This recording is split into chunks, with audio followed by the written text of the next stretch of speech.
Hello and welcome. Welcome all.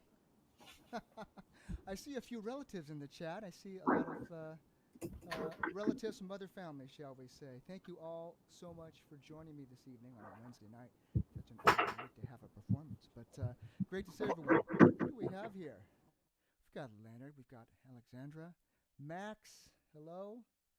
Dr. Leon, are you a true doctor? I want to know.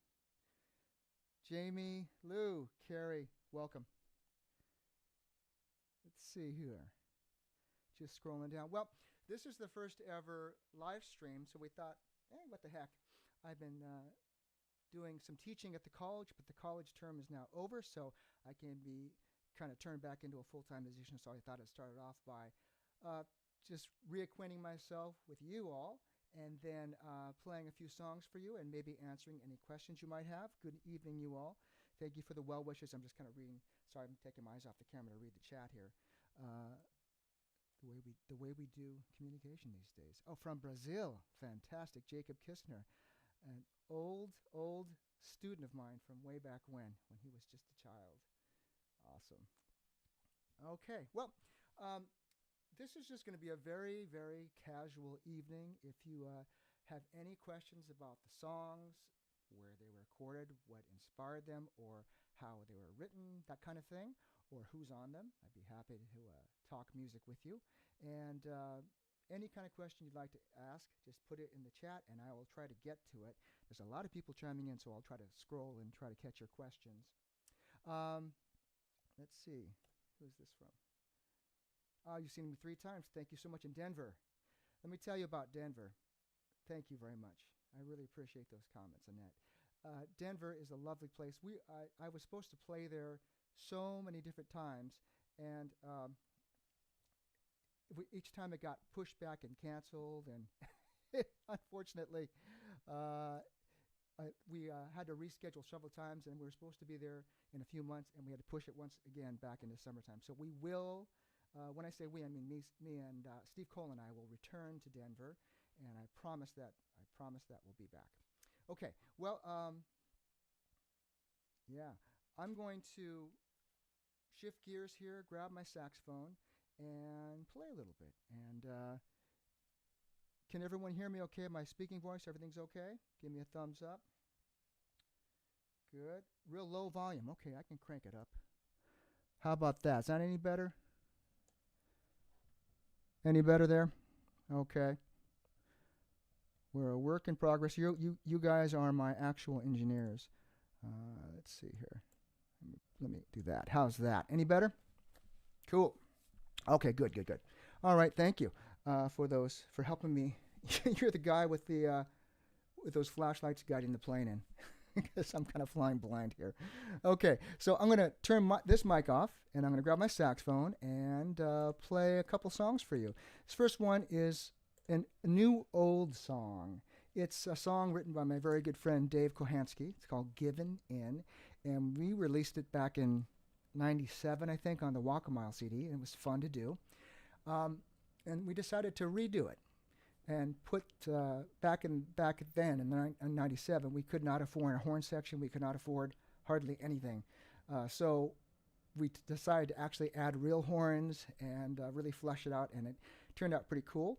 And my thanks to Dave Kohansky for co-producing and arranging this new version of Givin In again. And let's see here. I'm going to push a couple buttons, grab my saxophone, and we'll be off and running. And then after the song, since I'll have my saxophone on, we're going to go right into something called Blue Jeans, and I'll talk about that after I'm done playing that. Okay, here is Givin In.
Okay.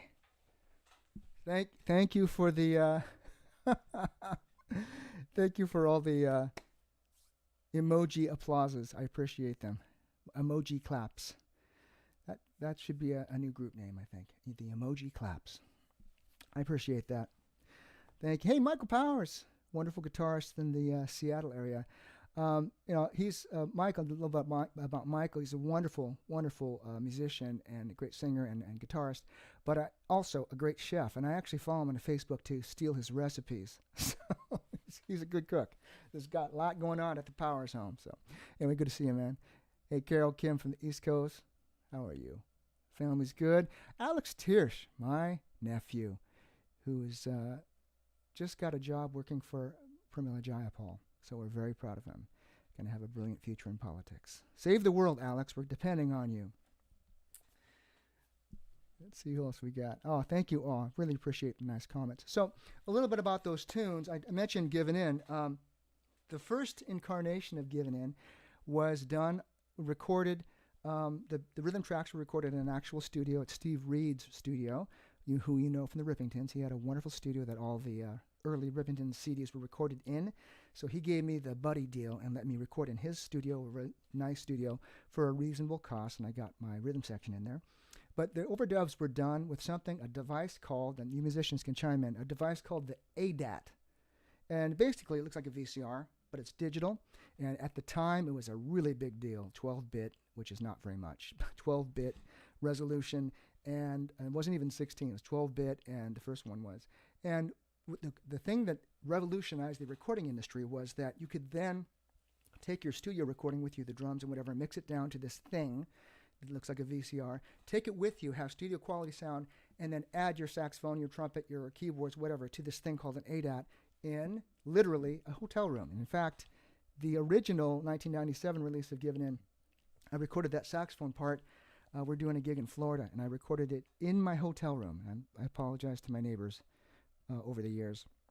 It took me all day to record it, but I recorded it actually in a hotel room in Florida, but it came out okay. So this new recording, I actually recorded it in this space here.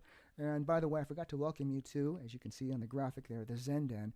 I call it the Zen Den. I Googled the Zen Den, and my wife, Shantae, was smart enough to say, you should grab that, the zenden.com. So I actually own that. But there are many companies called Zen Den. There's Zen Den Yoga, Zen Den Tea, and I think you should visit them all. Visit them all. But this space here, which I'm going to turn into sort of a performance and information sharing studio, is called thezenden.com. It's not up yet, but it will be in 2021. Let's see who else we got here. Yeah. Oh, Trevor James is chiming in. If you're wondering what kind of saxophone I'm playing, the saxophone I just played is called the Trevor James Raw Signature. And I really like the horn. It gives me a good responsiveness and very even toned, and I just enjoy playing it. It gives me something when I blow into it. It's like you always want there to be a partnership with you and your equipment, right? Let's see if I've missed anyone. You can. I still can't hear you when you're talking. Should I get really on the mic like this? Is this better? All right. And also, someone's asking, Jesse is asking about mouthpieces. So the mouthpiece I switched to is the Jody Jazz HR Star Custom Dark, tenor 8 and 7 on the alto. And I find that they're giving me the sound I've been wanting, which is sort of more, a little bit leaning towards the more traditional sound, and yet with a contemporary flair, if that makes any sense. So it kind of gets me into the spot I want to be in. So thank you for that question. And Linda Marie says, yes, we all need a Zen Den right now. Yeah, just a place where you can kind of go and breathe deeply. I asked my wife Shantae when we were redecorating the downstairs here. She asked me, well, what do you want to look like? What do you want the vibe to be? And I said, well, I would love it if it looked like a Starbucks in Asia. I think she delivered on that request. I felt there's no coffee here, but I feel like I'm in a Starbucks in Asia. Yeah. Thank you. Let's see here. I'm just scanning through some of these things. As someone mentioned Steve Reed, actually, yes, an amazing musician. Last I heard of Steve Reed, he was doing sessions, doing a lot of rock stuff, and also scoring the music for the Viking series. If you watch the History Channel and you've seen any shows on the Vikings, the historical accounting of the Vikings and the way they conquered, that music is Steve Reed's music. I got a kick out of that. So he's doing some film scoring right now, a bit of film scoring. So I'm very fortunate to have so many. I'm very fortunate to have so many talented friends. And speaking of that, shout out to Bobby Roebuck.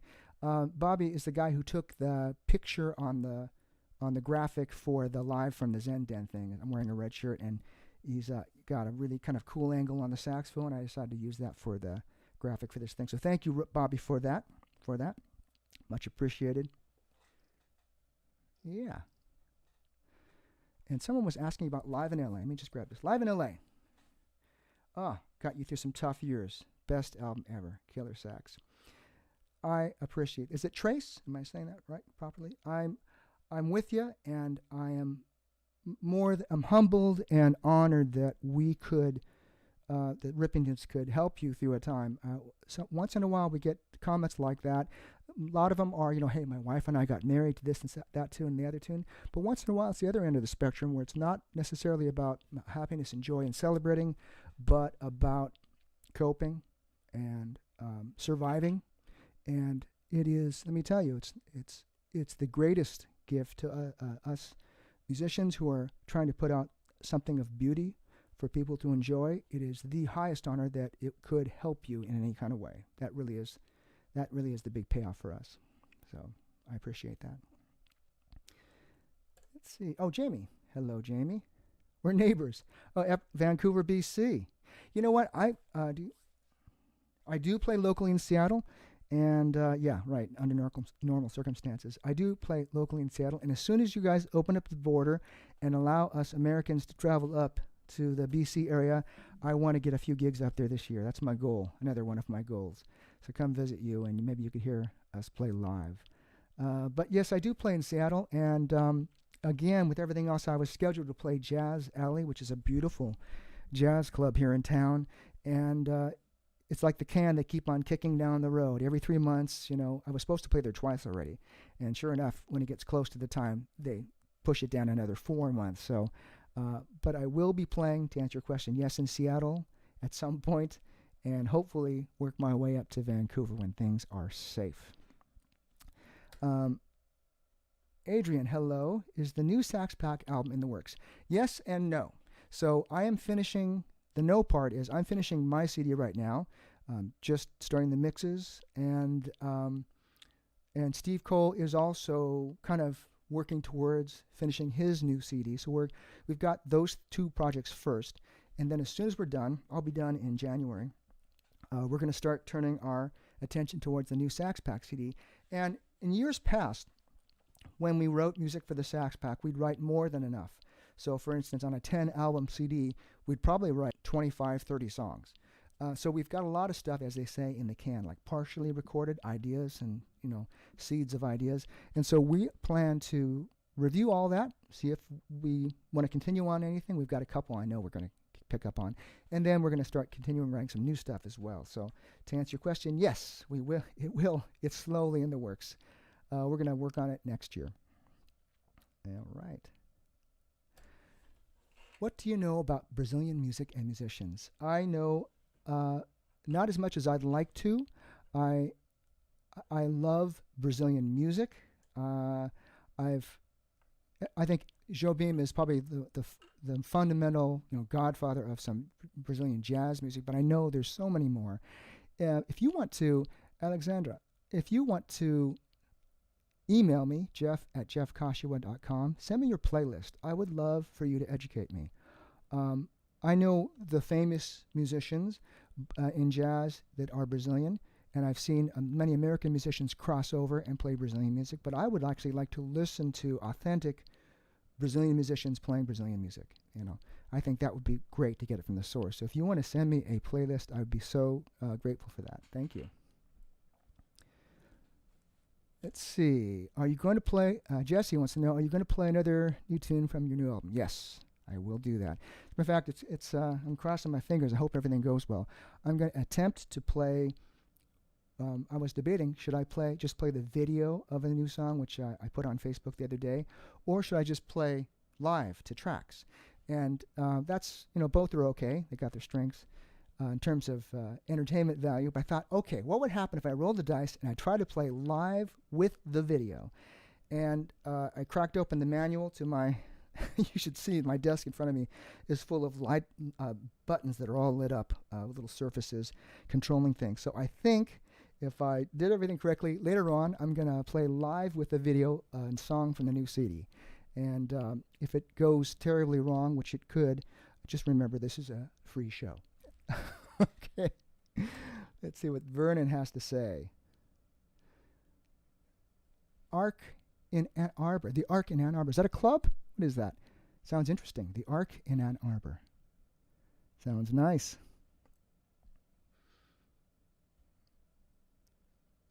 And Denny. Is a remake of the tune Remember Catalina on the new CD. Not yet. The new CD will have two remakes. First one is the one you just heard, Givin In, and the second one is Saratoga. And for both of those, we when I say we, I mean the group, but mostly Dave Kohansky and I reorchestrated everything. It's the same tune, same form, same everything, same melody, but we expanded the production of it to include real brass, which makes a big difference, and including French horn too, which is one of my all-time favorite instruments. Flutes, I played some flutes, clarinets, bass clarinet even, alto flutes. I just, if you're in the studio in your home, you don't have to worry about traveling with all these instruments. They're right there in my closet. So I broke them out and kind of gave each of them a turn, so to speak. Hey, what's up, Kyle? Kyle Schroeder is a fine saxophone player from Florida, and I was reading on Facebook, he just graduated, so happy graduation to you, my friend. Fine player. You're going to be seeing and hearing a lot more from him, I know, in the future. Oh, and Vernon was saying the Arc is a non-profit venue. Well, you came to the right place, because I'm all non-profit. I have been my whole career, but I'm punks. All right.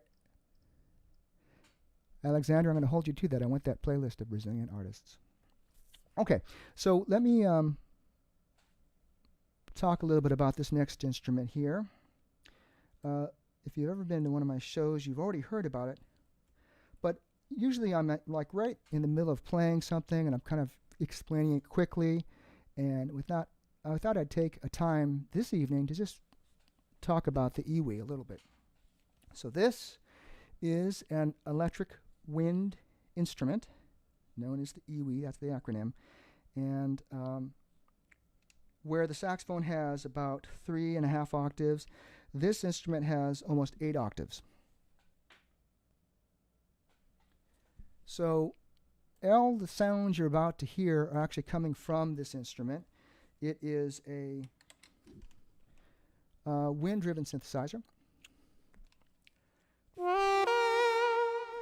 So the part I never get to talk about is actually how it it works, how I can operate it. As you can see, if you can look real closely, I'm going to hold it up. This isn't something you never get a chance to do. I'll move my mic so you can see it. So this is the EWI, and the keys, I can hold it correctly. These keys are not movable. They're metal, and they're fixed to the body of the instrument. So they are triggered by contact. And matter of fact, this is my pro tip for anyone playing EWI or wants to play EWI. I've seen guitar players do this. I have a nail file that's in my EWI case, and I have to, you know, like before I go on stage, right here and right here, because I'm right-handed, there is where the calluses are. I've got to sand them off. I got to sand off my calluses so it looks like I'm doing my nails every time I'm ready to play the EWI. And that way I can make better skin contact with the keys. If I don't sand my calluses off, I'll miss notes. So it's not too pleasant. So let me just play a little bit by itself.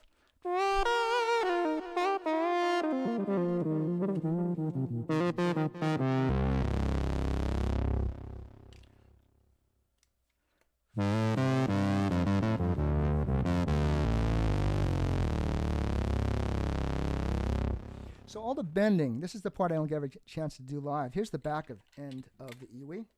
All these rollers are octave keys, where the saxophone has one trigger for octave. This has many rollers, so I can do 8 octaves.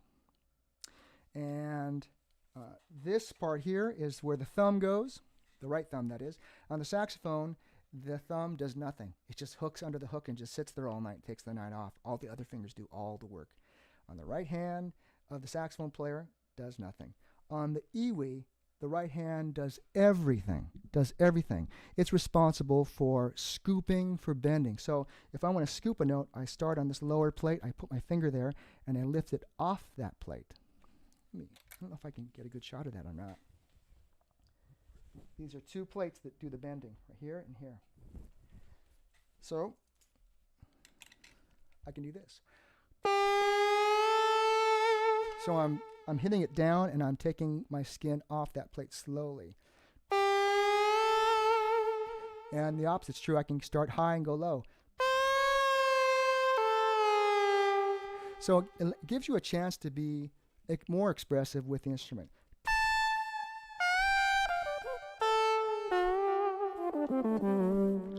Kind of fall and scoop on notes. It's fun to play. So let me feature the EWI right now on a song called Around the World. Here we go.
All righty.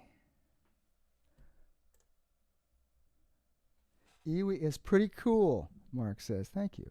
It's fun to play. Oh, okay, cool. Bobby took some, yeah, I remember those pictures. Bobby took some pictures of me playing EWI last time I was in his town. Very nice. Okay. Well, any questions about the EWI before I go on?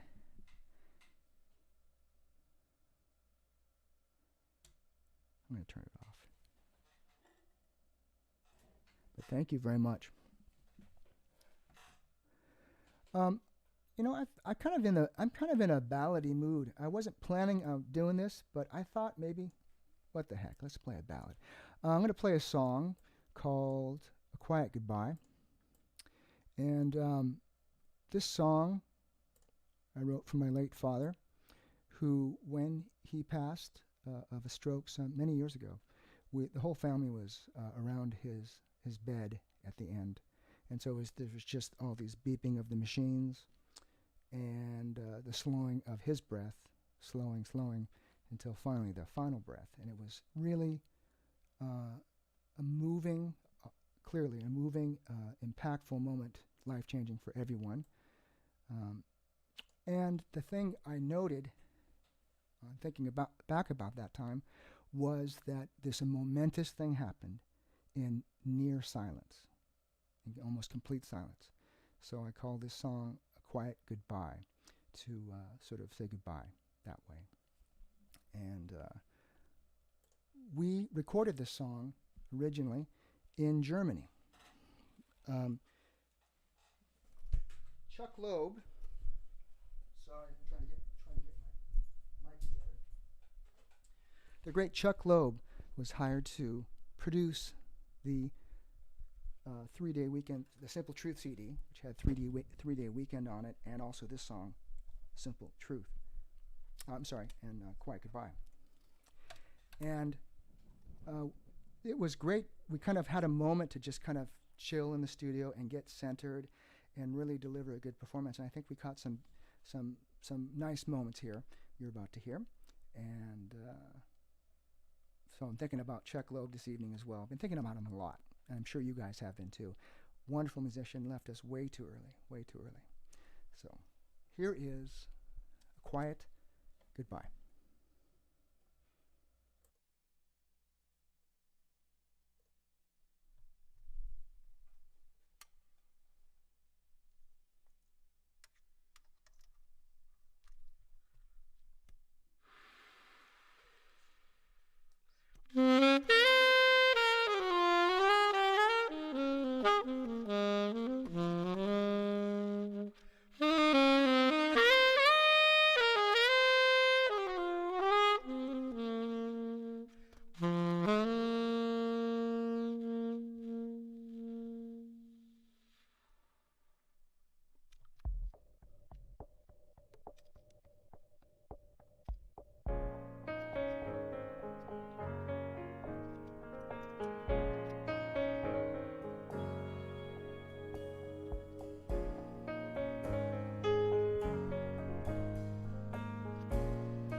from the Simple Truth CD, A Quiet Goodbye.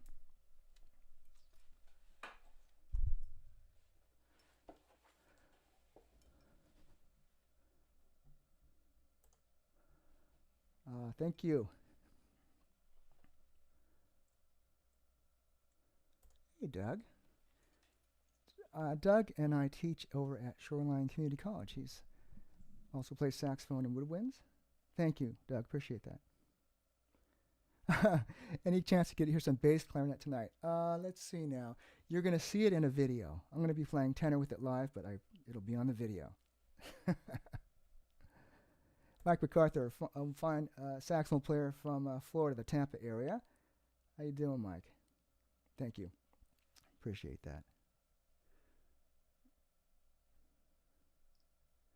Thank you all. Really appreciate that. Nice comments. Going back a step, it is he's asking about the version of the EWI. It's the EWI 4000. I prefer it to the 5000 because I like the analog sounds in it. Oh, I should say, fake analog sounds in it because it's a digital module. But I like them, and I like that you can program the sounds, and I like that you can, with the 5000, you get what the company gives you. Trumpet, flute, trombone, which is cool if that's what you want, but you can't edit those sounds, and that's why I like this one, because you can kind of change them and tweak them. One of the, I mentioned that I teach over at Shoreline Community College. One of the things I do is I teach, half of my teaching is the actual musicians, the jazz ensemble, a group called the Snarky Ensemble, named after Snarky Puppy. It's, fusion music, so we've got jazz music, swing music, we've got fusion music, and something called funk and groove, which is pop music, horn section, singers, rhythm section. It's a lot of fun. So that's one part, and the other half is music technology, where I get to work with students on helping them produce their music using computers. And with COVID, we had to shut down our college, and unfortunately, like most colleges, we're going through some real tough budgetary times. A lot of people have lost their positions, one of them including my wife, who's really been the heart of the music department, and unfortunately, her position was cut, and it's just the way that things have worked out recently. Hopefully it'll make a turn and come back, so we're hoping on that. But as such, all of our students are locked out of our computer labs. They can't physically go to school to use them. So we've developed, we were using a technology that's recently developed called Splashtop. I keep on singing the praises of Splashtop because it's interesting to me. It is a simple little program that allows the students to access the school's computers with their computers or even their iPhones. They can actually hit a computer at the school, work in Pro Tools or Logic or Live or Sibelius, all the different programs we teach, and the sound will actually be coming back to them through their device. It blows my mind that it works, and it does work. So it allows our students access to the hardware that they need to fulfill their education. So I'm delighted to be part of that. And the COVID thing has presented many challenges, but I'm very proud of our music department for taking on these challenges, and all of us pivoted. And okay, we can't see the students face to face. Okay, they can't use the computers. Okay, what other challenge do you have? We're trying to figure out how do we educate these students and get them a good education remotely. So that's what we do. We spend a lot of time figuring out how to do it, and my colleagues and I are working hard at that. So, and by the way, a plug for Shoreline Community College. If you want to play some music, come see me, email me. I've got my lead alto player lives in LA. My trumpet player lives in Utah. And you can be anywhere because we're virtual. So what we do is we record remotely, and I paste all the video together and make a big video. It's a lot of fun. So it means a lot of time in front of this computer right here. Jason says, oh, thank you. Flyaway is a great album. I'm wondering about the story behind August Nights. Oh, thank you. So August Nights is a song that features the flute on the Flyaway CD. And, I don't often write music pencil and paper. Most of the time I'm in front of Logic. You can't see here, but I've got a MIDI keyboard right below me here. And I use Logic or Pro Tools or Live to program sequence music. But once in a while, and this is one of those occasions, I like to keep the electricity off. I don't want to have any technology. And I basically hear things differently when I do that. Like I remove that distraction, basically. And I sit at that piano there, and it was on my birthday about 3 or 4 years ago. I remember it was August 26th. I wrote it down. On my birthday, I call it the birthday song. And I just played the first couple of chords. That's usually how it starts. Just 2 chords, which leads to 3 chords, which leads to 4. And then I get my ideas are starting to flow, and I'll think of one bridge that I like, but then I'll think of another bridge that I might like better. So I go, okay, well, this will be bridge 1 and this will be bridge 2. And slowly the song kind of unveils itself. And the more I work with it, kind of like working with a piece of clay maybe. You don't want to break it. You don't want to hurt the song and disrupt it, but you want to keep its integrity and see what kind of shape it can be. That's kind of my approach to songwriting. So that was written in the month of August. That's why I call it August Nights. And it has sort of a vibe, a reminiscent vibe of, I remember used to, August is a great month for all my Seattle friends. It is the most beautiful month. Well, one of the most. There's a lot of beautiful months, but certainly it's when there's no rain, it's clear skies, sunny, and I spent all of my, my youth, every summer was wonderful. I would practice saxophone for hours on end, copying artists, putting their CDs and tapes and whatever, not CDs, what am I saying? It was albums, albums and cassette tapes, no CDs. And I would listen to them over and over again and play with them, and all during the summertime because I didn't have school, and I could play all day. And that was a very formative years of my life. And so the August Night song is about that time. Yeah.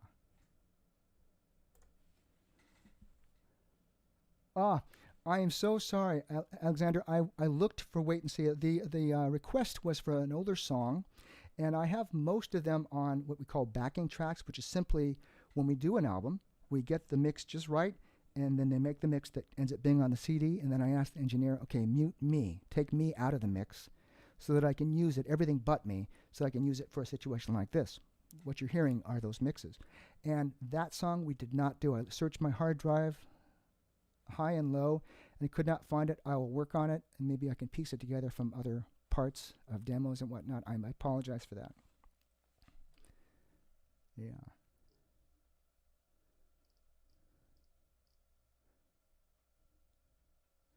Just reading some of these comments. Okay, I'm going on. Speaking of Flyway, why don't I play that song next? This is from my most recent CD called Flyway, title track. A guy named Tom Varner played these wonderful French horn parts, and Al Keith played flugelhorn. These are Seattle musicians. And the rhythm section, I forgot to mention this earlier, the rhythm section you've been hearing tonight is my group called Coastal Access. And I've known them for so many years. I've lost track of the years. 30? Long time. And we used to play little clubs in Southern California where I used to live for no money. And but we did it because we loved it, We'd show up every Saturday and play 2, sometimes 3 gigs in a weekend, 4 gigs in a weekend. And we just stuck together. And they have every one of them have gone on to work with people of, very famous people. For instance, let me think about this. Dave Hooper on drums is my go-to guy on drums. I'll just take a moment to talk about the band. I use him because he's just so natural, so comfortable. He knows what to do and when to do it. He's one of those guys.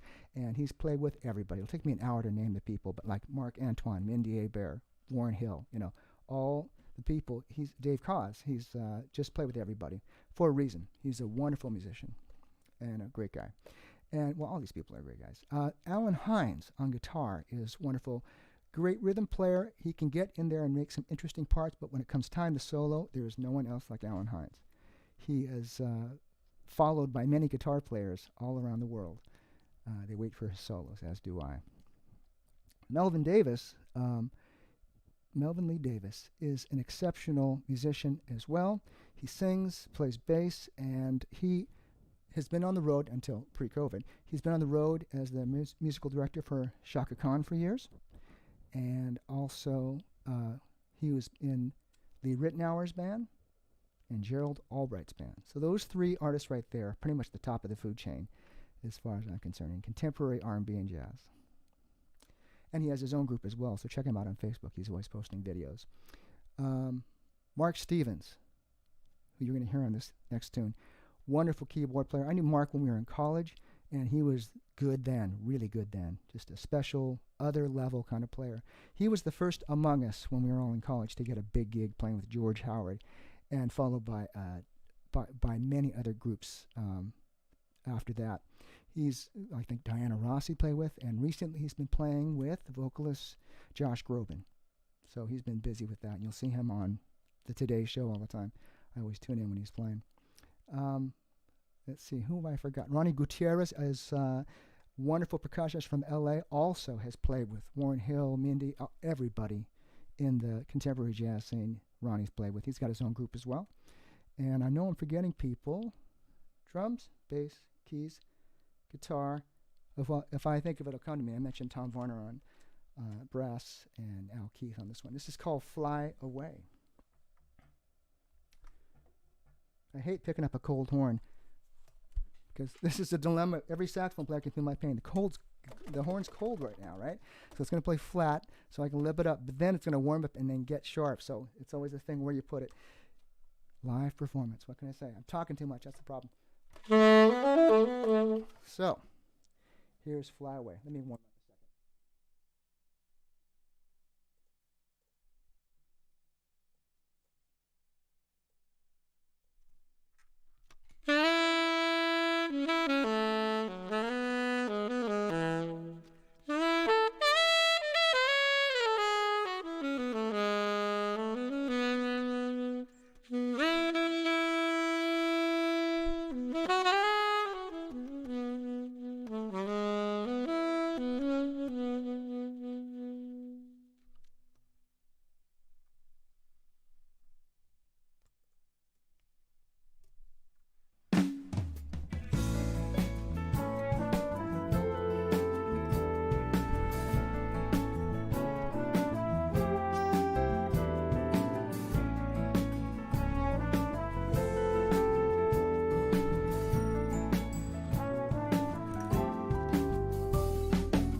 Fly Away, title track to a 2017 release. Fly Away is available. It's the first time I actually did something without the label support. So I actually produced it and basically funded it by myself. And it is available on iTunes, Amazon, and in my garage. I have a few copies in my garage right here. If you're interested, hit me up. Thank you.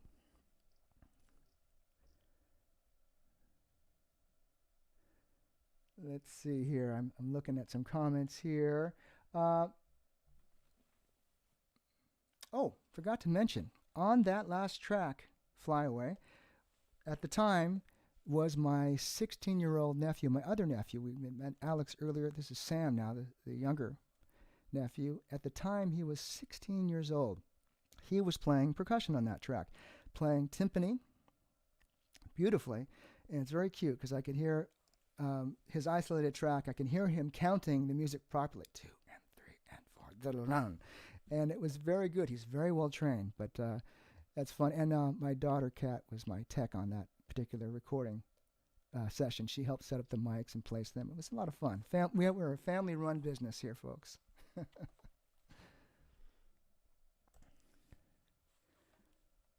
Oh, hello. Hey, Gene, my cousin. Good to see you.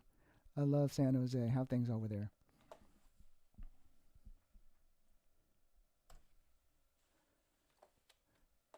Carol, you bring up a good point. It's an odd emotional year. Yes, it is.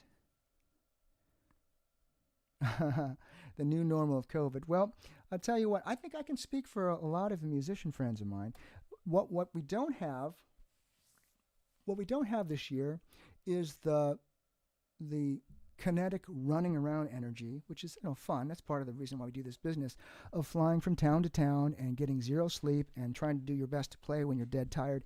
I'm not complaining. I'm telling you exactly what it is. I'm not a spoiled person sitting in my trailer waiting to get called. No, we're lugging our gear. We're hopping on flights that are really, really early or really, really late because they're cheaper, because we're trying to save money. We're staying in bad hotels. That's the reality, folks, but we do it for you because we love to play for you.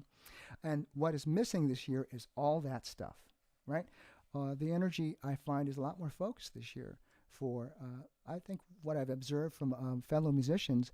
Everyone's working on recording, of course, because it lends itself naturally to being in one place and recording yourself, writing songs, and recording for each other. There's a lot of that going on, which is a lot of fun.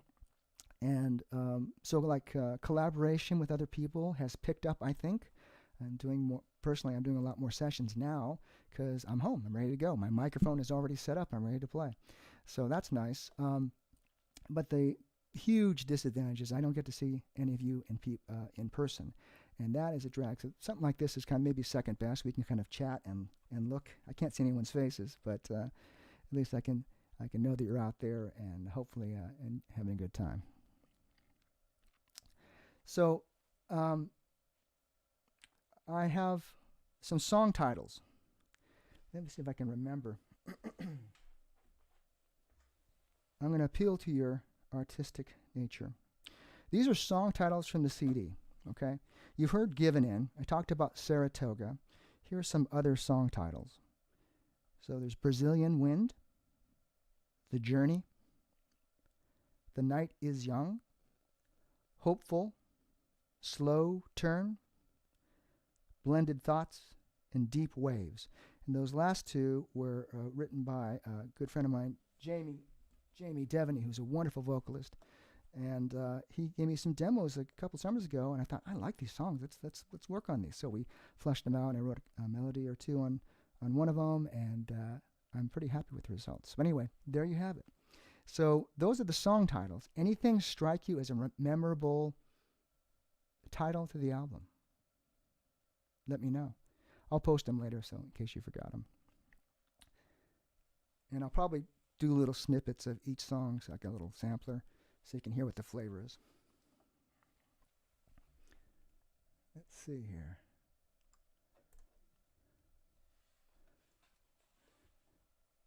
I like it too. Thank you, Linda. Yeah, it's fun. I'm here. Being the the educator. I love to answer questions and explain anything that you might be wondering about. So if you have a question, shoot it my way in the chat, and we'll get on it. Let's see. Hello, Jerry. How amazing will it be? Yeah, when you're, when you're touring and we're attending. Yes, absolutely. It's going to be a reunion. I'm looking forward to the reunion between artists and all the music appreciators. We can make music without you. We can sit in a room and make music without you, but it's almost like you need to make music for somebody, right? And that's really the truth. It's because music is an exchange of energy. Creative energy builds, and then it's expressed, and it goes out, and hopefully people will receive it. That's the mechanics that I understand to be the creative process. And with that last component not there, the audience to receive it, it's you start to think, well, gosh, I can play, and it's fun to play. I always love playing the saxophone, but I want to give this to somebody, So I'm so delighted that you could join me this evening. I want to mention one thing. I mentioned the growing up in Seattle in the August nights and practicing all those times, and I talk about modeling behavior. I would take our stereo system into my bedroom, wire it up there. I would take the speakers and I'd push them over so they're tilting and facing up as if they were floor monitors, because I saw someone in concert doing that. And I would crank up the sound, or I'd put my headphones on and I would just close my eyes and play kind of exactly what I'm doing right now this evening. So I've come full circle. I'm back home in my bedroom. That's a little bit bigger now, but in my space, playing, just pretending to do a concert. That's what I'm doing. I think that's funny. Oh, by the way, first concert. I'm going to ask myself a question. What was my first concert?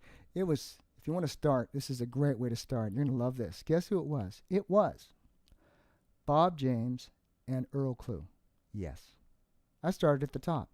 Bob James and Earl Klugh, and I remember it like it was yesterday because it was downtown Seattle at the Moore Theater, and Bob had his big band with him. So it was not a full big band, but like horns, contemporary big band. And I was a kid at the time playing the jazz ensemble, so I really connected with Bob James because he had horns and such a great musician and great arranger. So his lead tenor saxophone player is the late, great Mark Colby. He passed a few years back. True New Yorker. And Mark did this bit where he would, don't dare imitate him, but he did this really cool thing where he'd play and then talk into his horn too. He called it scat sax, scat talk. He would go like a gruffy old jazz man. Yeah, let's play some blues like this, but through his horn. And then he'd play the blues. And so he was doing that bit to entertain the crowd in Seattle. We were loving it. Everyone was great. And someone in the back yelled, "Stop effing around and play some music." It was kind of rude. I don't think that guy was a Seattleite. So everyone was like, oh, what's Mark going to do? And Mark, without dropping a beat, turned to Bob and said, and through his horn, he said, "Hey, Bob." We have a real blank hole in the audience, and everyone cracked up. We were instantly on his side. And the way he handled it was so funny and so cool. It was like, like this. That was very entertaining. But the thing I remember about the concert was Earl Klugh, who no one knew at the time, opened up the concert. He had just had all his wisdom teeth removed that day. And so he had cotton in his mouth. He goes, "Ladies and gentlemen, I'm not going to talk very much because I just had 4 wisdom teeth removed. And a bit of pain, but I'm going to be fine." And then he proceeded to play beautifully. But the whole time I'm looking at his cheeks going, "Oh, you poor guy. Hang in there." But anyway, that was my first concert, never to be forgotten, and boy, started right at the top. It was just wonderful. And then shortly after that was Spyro Gyra, the best. And then I got also Chuck Mangione, so I was into jazz in the early ages of junior high school. Good question here. Oh, thank you for the comment about modern art. That's a Rippington CD. From, I forget what year it was, but we had the privilege of being Grammy nominated with that CD, Modern Art. And so we got actually invitation to, it was right after Michael Jackson had died. And there was a special dedication to Michael Jackson. I remember that. It was a 3D thing they did with a Michael Jackson video. I remember that. And we got a chance to go there and attend the ceremony and eat free shrimp cocktail, like you can't believe, mounds of it. It was a lot of fun. Let's see here. I saw another. Oh, okay. So Mary wants to know, do I use synthetic reeds? I have tried them, and I've heard many artists. Synthetic reeds are basically plastic reeds. Some of them look like this. They look colored, you know, the tan color, but they're plastic. But the other kinds are see-through, like actually plastic. And a lot of great players use plastic reeds, and a lot of great players use plastic-covered reeds because they last longer, a little more consistent. I have never been able to get the sound I want out of that. I'm not saying that they aren't good. They aren't good for me. So I use regular, standard reeds. This is a Hemke 2.5, and that's the deal. I've always been an actual reed person. I like the way it feels in my mouth, an actual cane reed. And someone's asking about Danny Serafin. I had the opportunity to play with something called CTA, California Transit Authority, led by Danny Serafin, who is the founder, drummer, original drummer of Chicago. And so we play all the Chicago hits. It is so much fun. I'm in the background in the horn section, but playing all these very, very famous Chicago sax parts, you know, the ones that all of us grew up with it. And it's really fun to play with the actual guy that did it. He's like 70-something, and he plays his butt off. He's like a kid up there. He's amazing. So, we are scheduled to play Jazz Alley. I'm willing to bet it's going to get pushed back because it's already been pushed back twice. So hang in there, Danny. Thank you for that. And Danny was nice enough last month. He drove all the way from, where do you live, in Olympia? Like way south, all the way up north to Edmonds to drop off and give me his unused EWI, which is behind me over there. I'm not playing it tonight, but thank you for that. So now I have a spare, just in case something should happen. I will give it a good home, and I'll treat it well. Appreciate that. Yes. Okay. Well, near and dear to my heart, what is your favorite festival to play? Near and dear to my heart is the Catalina Jazz Festival, because that's where I met my wife, Shantae. In 1989, it was my first year playing with the Rippingtons. And it's always been a very beautiful and romantic place.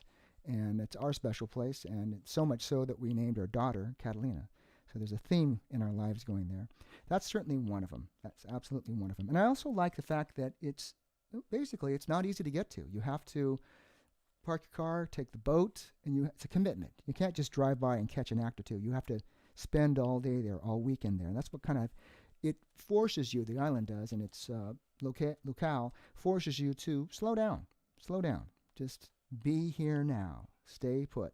You know, you can't just hop on any old, boat. You have to wait. So that's kind of fun. Let's see. Seabreeze Jazz Festival is huge. And last time we played it with the Sax Pack was so impressive. They had like an 8-camera shoot happening live, like cameramen everywhere and a big boom.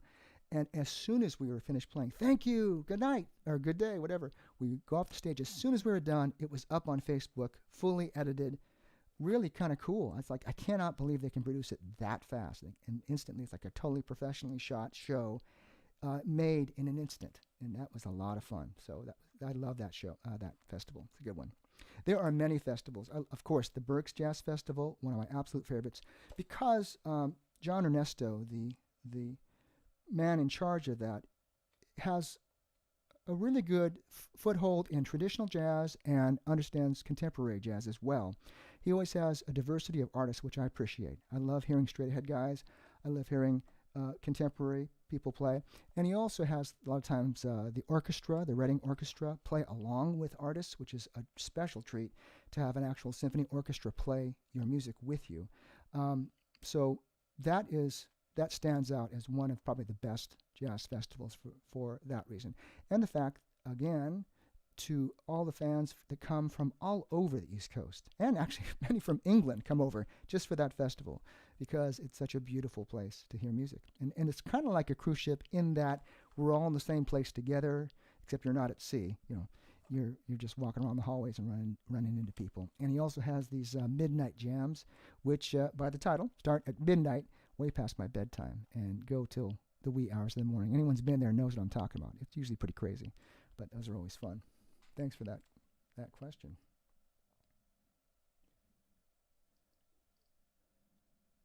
Let's see, I'm just scrolling through here. Okay. Who in Saxpack had the idea to record Rick Astley's Never Gonna Give You Up? It's amazing. Thank you so much, Alexander. That was none other than Steve Cole. Actually, I like the song. I've always liked the song. Never Gonna Give You Up, that one. And it was like half a joke. Like most of the things in the Saxpack are like half joking almost all the time. And he calls me up and he goes, you know what we should do? We should do Rick Astley, Never Gonna Give You Up. I'm like, really? He's like, yeah, it could totally work. And so he played it over the phone. He played the melody over the phone. Like, yeah, that sounds kind of cool. That's cool. We could do that. So we gave it a try. And it was sort of, it was just fun to do something fun. You know, it's just there because it makes us laugh. You can never forget also there should be a little bit of humor, a little fun in music too, right? That's right.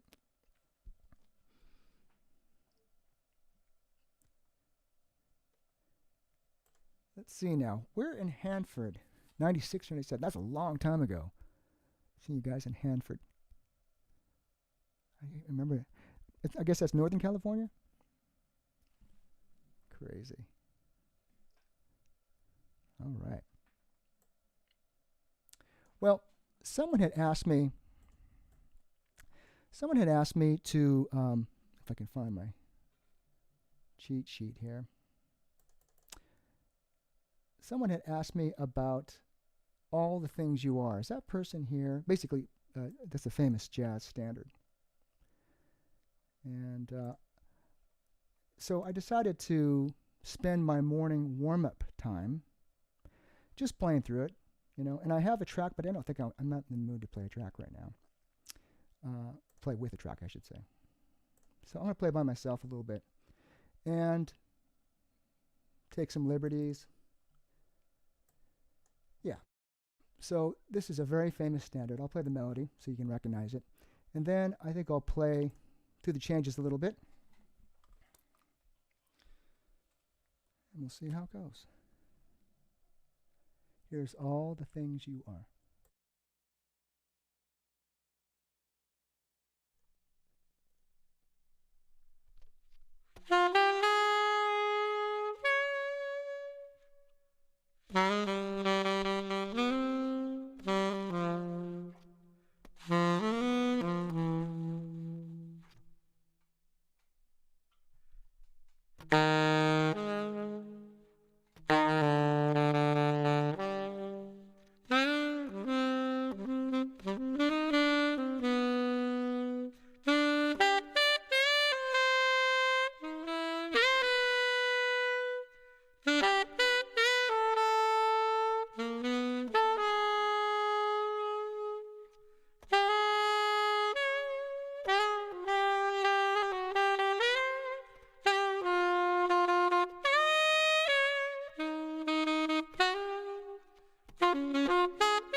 I've come full circle to the guy standing on the street corner playing a little jazz.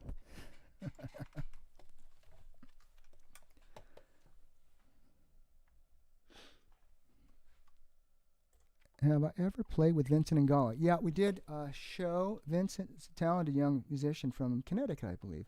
Plays like everything. Plays saxophone and guitar and drums and sings. He, what would he do? We did a show in Chicago. It was a year ago. A show in Chicago at the Lowe's Hotel. Actually, maybe it was 2 years ago. I can't remember. But it was a bit, and we had a good time. We got a chance to jam a little bit together. But I see him all the time backstage when we're doing different events. He's a very busy guy. Thank you. Nice comments. Thank you. All right.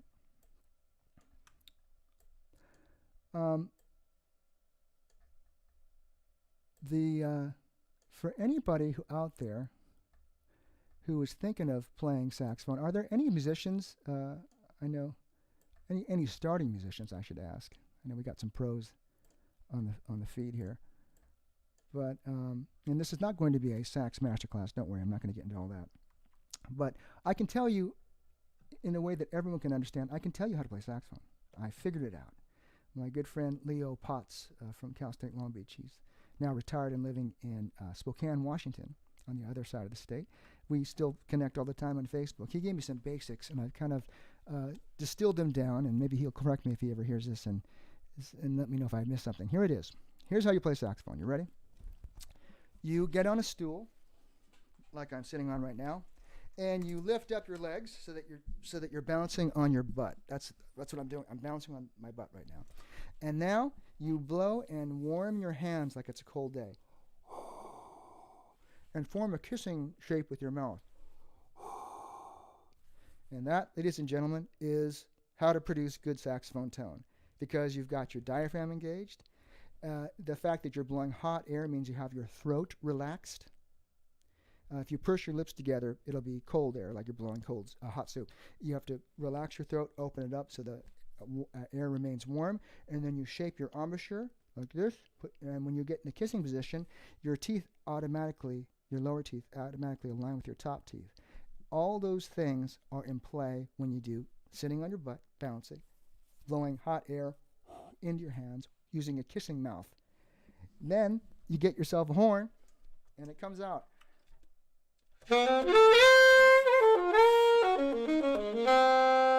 So I try to remember all that stuff when I'm playing, even though you might see my body doing something else. I'm trying to remember what I just told you. That's it. That is how to play saxophone. So if you ever want to pick up a horn and try it, you'll know what to do.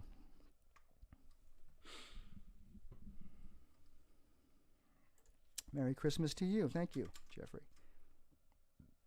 Oh, okay. Just started back up a year ago. Good for you, William. Good for you. Keep it going. Keep it going. Someone had asked an interesting question here. Yes.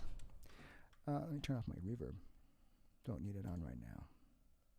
Someone asked, how was the experience playing with Tony Morales? Tony was the drummer for the Rippingtons my entire time I was there.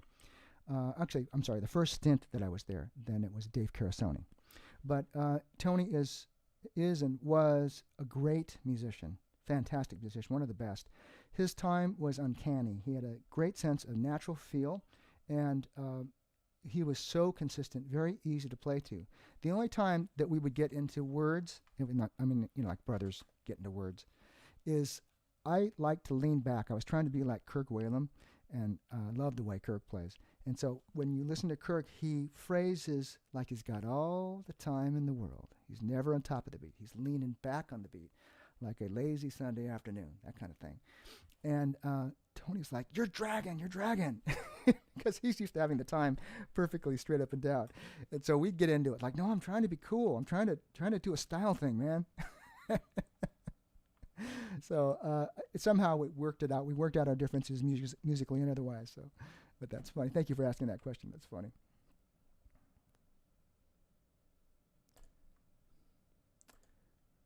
Have a favorite Christmas song and might consider playing it. Do I have one? I have one. I don't know if it's a Christmas song. I don't know. It's Edelweiss. I've always liked that song. And years ago, my childhood friend got married. Chris Renley was her maiden name. She got married to Don Seitz, so Chris Seitz, and she asked if I could play that for her, or could I make a song, a recording of it, that she could play on their wedding day. So I did that for her as a gift, and then I thought, well, that's kind of a nice song, and it's sort of Christmassy from The Sound of Music, Edelweiss. And just like My Favorite Things really isn't a Christmas song per se, right? But it's associated with Christmas. It's Christmas adjacent. So I could play this. I think I can play it. Yeah. Edelweiss. Would you like to hear that one? Here we go. I also got to warm up my soprano. Hold on.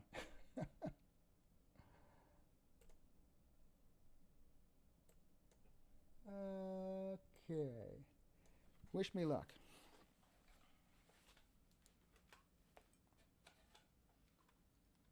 There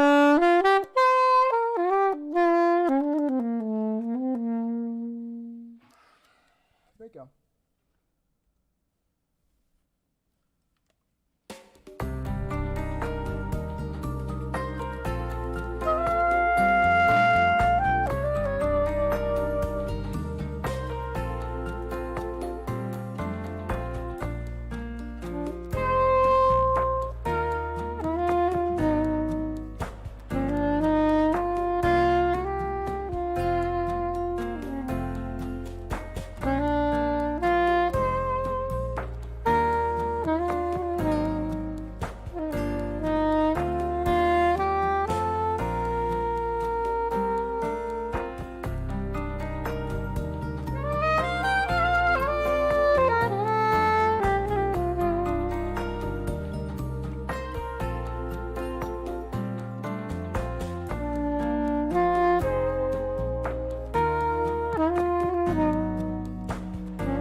Edelweiss.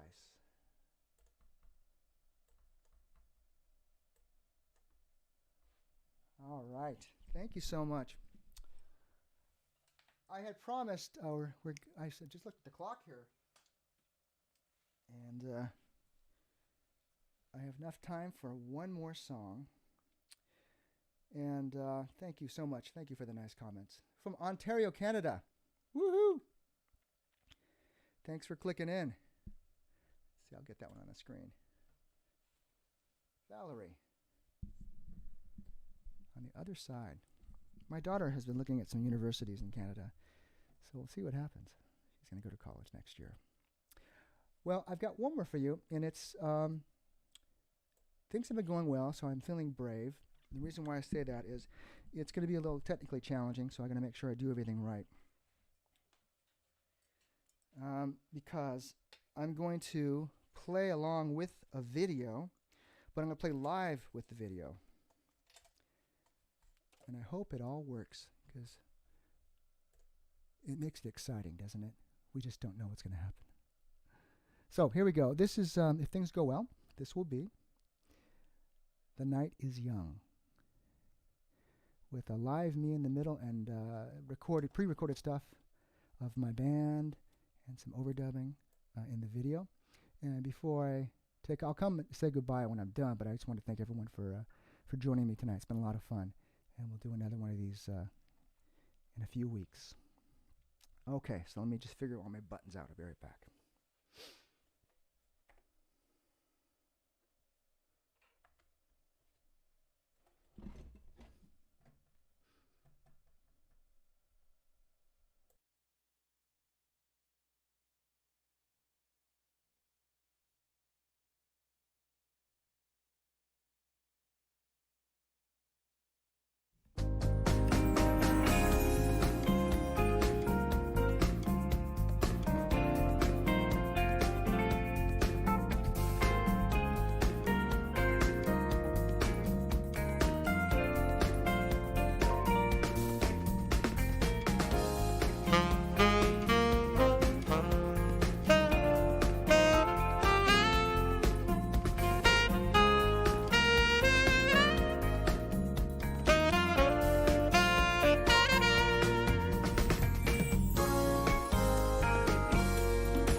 I think that's the new challenge is to operate the buttons and try to play the saxophone at the same. These buttons and those buttons.